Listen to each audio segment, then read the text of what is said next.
যোগা শুধুমাত্র শারীরিক সক্ষমতায় বৃদ্ধি করে না, একই সঙ্গে গোটা বিশ্বে শান্তি আনে, বললেন প্রধানমন্ত্রী নরেন্দ্র মোদী। আজ বিশ্ব যোগ দিবসে কলকাতার রেড রোডে যোগার সবচেয়ে বড় অনুষ্ঠানে যোগ দেন তিনি বলেন, এত বড় একটা যোগার অনুষ্ঠানে এত মানুষের উপস্থিতির জন্য সবাইকে ধন্যবাদ জানাই। কলকাতার মানুষের ডেডিকেশন দেখে মুগ্ধ হয়ে যাচ্ছি। মনে হচ্ছে সত্যি স্বচ্ছতার সঙ্গে যোগা দিবসকে স্বাগত জানানো হলো। তিনি বলেন, কলকাতার সঙ্গে গোটা দেশের কোটি কোটি মানুষ যোগা দিবসে অংশগ্রহণ করে বিশ্বের কাছে একটা বার্তা দিলেন। 21শে জুন বিশ্ববাসীর কাছে একটা ঐতিহাসিক দিন হিসেবে লেখা হয়ে থাকলো। हमें क्या करना चाहिए, क्या नहीं करना चाहिए, इसका बोध, ये बोध हमारे जीवन में शांति का स्रोत तो बनता ही है, इससे विश्व शांति का मार्ग भी खुलता है।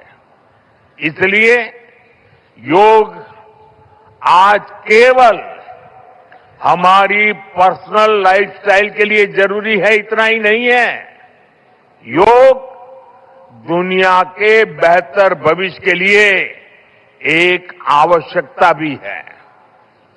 साथियों, अंतर्राष्ट्रीय योग दिवस के अवसर पर करोड़ों लोग योग से जुड़ते हैं, लेकिन आज का ये दिन हमें अपने साझा संकल्प को फिर दोहराने का अवसर देता है। आइए हम संकल्प लें, योग को केवल एक दिवस तक सीमित नहीं रखेंगे। আজ প্রধানমন্ত্রী বলেন, যোগা শুধু একটা আর্ট নয়, মাথা ঠান্ডা রাখতে ও সুস্থ মস্তিষ্কে জীবনের সমস্ত কাজ করার ক্ষেত্রে যোগা অবশ্যই একটা অধ্যায়। যোগা কোনো বয়সের ধার ধারে না। যোগা করতে পারলে 40 বছর বয়সেও 20 বছরের মতো ফিজিক্যাল ফিটনেস বজায় রাখা যায়, এমনকি 50 বছর বয়সেও যাতে 30 বছরের শারীরিক সক্ষমতা অনুভব করা যায়, তা যোগাই আমাদের দেখিয়ে দেয়। To ensure that age does not reduce human potential, yoga can help human life to aspire for constant growth. Our target must be